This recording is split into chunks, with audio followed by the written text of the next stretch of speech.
नाज़रीन आदाब, मैं हूँ खालिद शहबाज। आप देख रहे हैं गवाह न्यूज़। नाज़रीन, आज मेरी ज़ुबान और जहन में उठने वाले ख़यालात के दरमियान कोई तालमेल नहीं।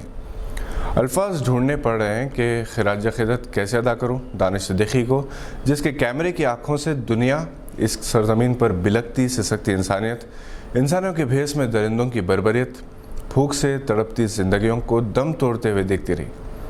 वो अगर अपनी ज़िंदगी को दाव पर ना लगाते, सच का आईना ना दिखाते, तो शायद दुनिया को कभी ये मालूम भी ना होता कि किस तरह से दिल्ली के फसादात में एक निहत्ते मुस्लिम शख्स को लाठियों, सलाखों से फ़िरक़ा परस्तों की भीड़ बेरहमी से पीटती रही। आम इंसान तो दूर की बात, दुनिया को पता भी ना चलता कि कोरोना की वजह से हिंदुस्तान के हालात क्या हैं। किस तरह से ऑक्सीजन की क़िल्लत की वजह से लोग दम तोड़ रहे हैं। अचानक लॉकडाउन की वजह से होने वाली परेशानी, माइग्रेंट लेबर के मसाइल से कौन वाकिफ़ हो सकता था। अगर दानिश सिद्दीकी का कैमरा ना होता तो सैकड़ों मील अपने बच्चों को कांधों पर उठाए, अपने अरकान के सारे साजो सामान के साथ बेबसी की मौत से अपने गांव में मरने को तरजीह देने के अज़्म से ना रुकने वाले कदमों को कौन देख सकता था। राजस्थान के देहातों में कमसिन लड़कियों की शादियों का हाल किसको मालूम होता। दिल्ली के मैदान में सैकड़ों अफराद की जलती चिताएं और गंगा में तीरती लाशों से दुनिया को कौन वाकिफ़ कराता था। दानिश सिद्दीकी रॉयटर्स की फ़ोटोग्राफी टीम के सरबराह, जो अपनी जान जोखिम में डालकर जामिया मिलिया के पास पुलिस के दरमियान खड़े होकर फायरिंग करने वालों को अपने कैमरे में कैद ना करते तो दिल्ली पुलिस की जानिबदारी और फ़िरक़ा परस्त अनासर के अलल ऐलान गुंडागर्दी का दुनिया को पता कैसे चलता। चाइल्ड लेबर को बेनकाब करने वाले दानिश सिद्दीकी की तस्वीर ने कैसे तहलका मचाया। ये दानिश सिद्दीकी थे जिनकी तस्वीर से आलमी बिरादरी को पता चला कि रोहिंग्या के पनाहगज़ीरों की क्या हालत है। म्यांमार से कश्ती के ज़रिए बांग्लादेश पहुंचने के बाद इसके साहिल को छूती हुई खातून की तस्वीर ने दुनिया को बर्मा के मज़लूम मुसलमानों के बारे में संजीदगी से सोचने के लिए मजबूर किया था। दानिश सिद्दीकी, जिन्होंने जामिया मिलिया इस्लामिया से मास कम्युनिकेशन में ग्रेजुएशन किया था, एक टीवी चैनल से अपना करियर शुरू किया और रॉयटर्स के मीडिया टीम के हेड के ओहदे पर जा पहुंचे। इन्होंने अपने साथी अदनान आबिदी के साथ पुलिट्ज़र अवार्ड जीता था। ये अवार्ड जर्नलिज्म लिटरेचर में गैर मामूली कारकर्दगी के लिए कोलंबिया यूनिवर्सिटी की जानिब से पेश किया जाता है। दानिश सिद्दीकी की हर तस्वीर अवार्ड के काबिल रही। वो अफ़गान फ़ौज और तालिबान के दरमियान फायरिंग के तबादले में गोलियों का शिकार हो गए। तालिबान ने इनकी मौत पर अफसोस का इजहार किया और कहा कि इन्हें पता नहीं था कि जहां फायरिंग हुई वहां कोई जर्नलिस्ट भी था। इनकी मैयत को रेड क्रॉस सोसाइटी के हवाले कर दिया गया। दानिश सिद्दीकी की मौत पर अक़वाम मुत्तहिदा, हुकूमत अमेरिका ने भी रंज व गम का इजहार किया। सहाफ़ियों के तहफ़्फ़ुज़ के मुतालिक तंजीम ने इनकी हलाकत की तहक़ीक़ात का मुतालबा किया है। दानिश सिद्दीकी ईरान के सदर हसन रूहानी के दौरे हैदराबाद के मौके पर हैदराबाद आए थे। इतने शहरत याफ्ता होने के बावजूद इनकी खुश अखलाक़ी और इनकिसारी मिसाली थी। ये बड़े अफसोस की बात है कि दानिश सिद्दीकी की मौत पर भी हमारे अपने मुल्क के बाज़ फ़िरक़ा परस्त अनासर ने जश्न मनाया, सोशल मीडिया पर खुशी का इजहार किया, इसलिए कि दानिश के कैमरे ने फ़िरक़ा परस्तों को बेनकाब किया था। अरबाब इक़्तिदार और पुलिस की जानिबदारी और इसकी बेहिसी का पर्दाफाश किया था। इनके जश्न मनाने से क्या होता है। वो ज़िंदा रहकर भी अपने कैमरे के सच से अपने पेशे को तक़द्दुस बख्शता रहा और दुनिया को सच दिखाता रहा। शहीद होकर भी इसने सारी दुनिया को यही पैगाम दिया कि सहाफ़ी वही होते हैं जो सच के लिए जान कुर्बान कर देते हैं, गोदी मीडिया के दलाल एंकर की तरह नहीं जो अपने मुक़द्दस पेशे को दलाली में बदल देते हैं। दानिश सिद्दीकी को खिराज अक़ीदत पेश करने वालों की कमी नहीं।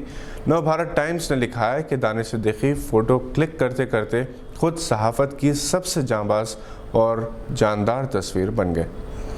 गवाह के तमाम नाजरीन की जानिब से दानिश सिद्दीकी की मग़फ़िरत के लिए दुआ करते हैं कि अल्लाह रब्बुल इज़्ज़त इन्हें जन्नत में आला मुक़ाम अता फ़रमाए। तेलंगाना रियासती उर्दू अकेडमी के ज़ेर एहतमाम सहाफ़ियों के लिए मुनक़िदा 5 रोज़ा वर्कशॉप का अख्तिताम 17 जुलाई को अमल में आया। इस प्रोग्राम में सीनियर सहाफ़ी और कॉलमिस्ट जनाब मेहताब आलम ने कलीदी खुतबा देते हुए सहाफ़ियों को तरग़ीब दी कि वो जदीद टेक्नोलॉजी से हम आहंग होकर उर्दू सहाफ़त को और भी बेहतर अंदाज में पेश कर सकते हैं। इन्होंने जर्नलिज्म में डेटा का इस्तेमाल, वेबसाइट्स और डिजिटल रिपोर्टिंग के ज़रिए क़ारीन और नाज़रीन में इजाफ़ा करने पर ज़ोर दिया। जनाब मेहताब आलम ने बताया कि सोशल मीडिया प्लेटफॉर्म्स जैसे इंस्टाग्राम और व्हाट्सएप पर भी बहुत ज़्यादा पोटेंशियल है, जिसका इस्तेमाल करके जदीद दौर के सहाफ़ती तक़ाज़ों पर उभरते सहाफ़ी खरे उतर सकते हैं। ڈائریکٹر محکمہ اقلیتی بہبود جناب شاہنواز قاسم IPS نے مہمان خصوصی کی حیثیت سے خطاب کرتے ہوئے اردو صحافیوں کو کلاسیکل سے پریکٹیکل ہونے پر زور دیا اور انہیں ہدایت دی کہ وہ نئی ٹیکنالوجی کو اپنائیں۔ انہوں نے کہا کہ صحافت کا مطلب ہے ذہن کو وسیع کرنا۔ انہوں نے خبروں کو سنسنی خیز نہ بنانے کی ہدایت دیتے ہوئے کہا کہ صحافی ثبوت کی بنا پر تحقیق کر کے بڑی ذمہ داری کے ساتھ اپنی رپورٹ بنائیں۔ Deputy director information and public relations department حکومت تلنگانہ جناب سید احسن ہاشمی نے INPR کی سہولتوں پر روشنی ڈالی۔ ڈاکٹر محمد غوث ڈائریکٹر سیکرٹری تلنگانہ ریاستی اردو اکیڈمی نے ریاستی اردو اکیڈمی کی کارکردگی پر روشنی ڈالتے ہوئے ورکشاپ کی کامیابی پر مسرت کا اظہار کیا۔ اردو اکیڈمی کے صدر نشین جناب رحیم الدین انصاری نے صدارتی خطاب کرتے ہوئے ڈائریکٹر سیکرٹری جناب محمد غوث اور اکیڈمی کے عملے کو مبارکباد پیش کی، جبکہ نیوز 18 سے وابستہ جواں سال صحافی مرزا غنی بیگ نے ڈیجیٹل ٹیکنالوجی کا صحافت میں استعمال پر پریزنٹیشن پیش کیا۔ یاد رہے کہ اردو اکیڈمی کے اس 5 روزہ ورکشاپ میں صحافت سے وابستہ قابل احترام شخصیات نے حصہ لیا، جن میں عارفہ خانم شیروانی سینئر ایڈیٹر دی وائر، جناب شاہد لطیف ایڈیٹر انقلاب ممبئی، جناب محمد ریاض میڈیا فیکلٹی عالیہ یونیورسٹی ویسٹ بنگال، جناب افروز عالم ساحل RTI ایکسپریس کے علاوہ حیدرآباد سے تعلق رکھنے والے سینئر صحافی اور رکن پریس کونسل آف انڈیا جناب MM ماجد، جناب میر ایوب علی خان ایڈیٹر سیاست.com، doctor Mustafa Ali Sarwari faculty of journalism Maulana Azad national Urdu university, جناب خالد ملا سینئر ایڈیٹر ETV، جناب اطہر معین دکن کرونیکل کے علاوہ نیوز 18 اردو کے سینئر اینکر جناب احمد جیلانی، جناب عبدالساجد سینئر صحافی ٹی نیوز اور ڈاکٹر فہیم احمد ایڈیٹر دعوت ویکلی، جناب محمد آصف علی سینئر صحافی روبی TV شامل ہیں۔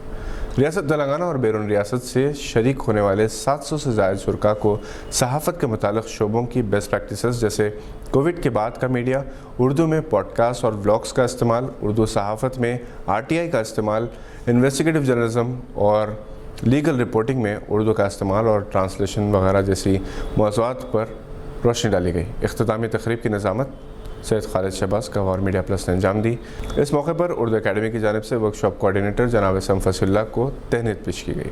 یہ تھی آج کی چند اہم خبروں پر نظر۔ اگر آپ نے ہمارے چینل کو سبسکرائب نہیں کیا تو اسے لائک اور سبسکرائب ضرور کریں۔ ہم پھر حاضر ہوں گے ایسی کچھ خبریں لے کر۔ دیکھتے رہیے گواہ۔